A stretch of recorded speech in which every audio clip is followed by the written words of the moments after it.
Kakinada treasury కాలనీలో వెంచేసి ఉన్న శ్రీ విజయదుర్గమ్మ అమ్మవారి ఆలయం 21వ వార్షికోత్సవం ఘనంగా జరిగింది. విగ్రహం ప్రతిష్ఠించి 21 సంవత్సరాలుగా పూర్తి చేసుకున్న సందర్భంగా ఆలయంలో అమ్మవారికి అభిషేకాలు, విశేష పూజలు శాస్త్రోక్తంగా జరిపించారు. పెద్ద సంఖ్యలో భక్తులు అమ్మవారిని దర్శించుకొని పూజాధికాలు నిర్వహించారు.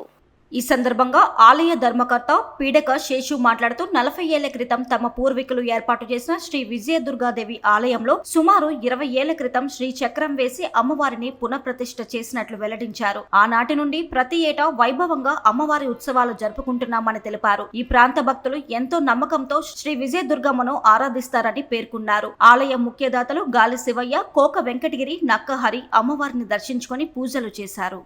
ఈ యొక్క ఆలయాన్ని గత 40 సంవత్సరాలుగా మా తల్లిదండ్రులైన పిడక వెంకటరావు రమణమ్మ గారి దంపతులచే అమ్మవారిని ఇక్కడ నిలబెట్టడం జరిగింది. అక్కడి నుంచి ఆ తర్వాత పూజలు ప్రతి సంవత్సరం జరుగుతున్నాయి. 40 సంవత్సరాల నుంచి గత 20 సంవత్సరాల క్రితం అమ్మవారి యొక్క ఇక్కడ విగ్రహ ప్రతిష్ట శ్రీచక్రం వేసి మన గాడ్ ఫాదర్ గారు అయిన వాళ్ళ శిష్యులతో విదురుపాక గురువు గారు శిష్యులతో ఇక్కడ అమ్మవారిని ప్రతిష్ఠించడం జరిగింది. 3 రోజుల పాటు హోమం విగ్రహ ప్రతిష్ఠ జరగడం జరిగింది. అక్కడి నుంచి ఆ రోజు నుంచి ప్రతి సంవత్సరం అమ్మవారికి విశేషమైన పూజలు ఇక్కడ జరుగుతున్నాయి. విగ్రహ ప్రతిష్ఠించే రోజున ఈ యొక్క అమ్మవారు విజయదుర్గ అమ్మవారిగా పిలువబడుతున్నారు. ఈ యొక్క అమ్మవారిని మనసా వాచ కర్మణ ఎవరైతే భక్తులు వాళ్ళు కోరుకుంటున్నారో వాళ్ళ కోరికలు నెరవేర్చిన తర్వాత ఇక్కడ వచ్చి వాళ్ళకు మొక్కులు తీసుకోవడం జరుగుతుంది.